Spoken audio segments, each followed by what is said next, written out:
Leur lycée a été évacué avant-hier, menacé d'un attentat à la bombe. Ces élèves lillois sont encore marqués. Ah, ça fait peur en vrai. Ça fait quand même peur. Je me dis que c'est grave de faire des choses comme ça. C'est des choses qu'on ne prend pas à la légère, surtout après des attentats comme il y a eu à Paris ou dans d'autres villes.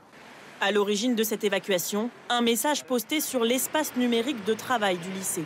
Un portail en ligne qui met en relation professeurs, élèves et parents d'élèves, accessible avec un identifiant et un mot de passe propre à chacun. Voici un extrait du message de menace. J'ai enfin décidé de mener mon projet à bout. À la rentrée, je ferai exploser le lycée tout entier à 10h43.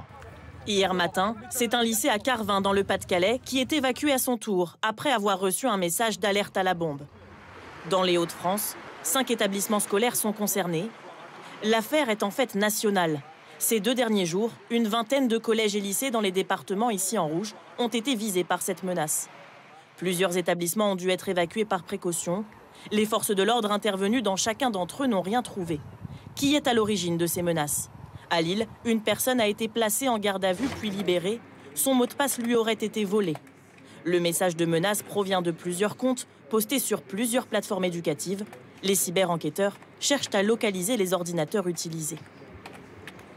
Il y a un travail de recherche qui va être mené, qui a déjà débuté, qui est en cours, bien évidemment, pour pouvoir identifier les auteurs de ce vol de mots de passe et de comptes utilisateurs. Le ministre de l'Éducation nationale a quant à lui promis de renforcer la sécurité de ces sites internet scolaires.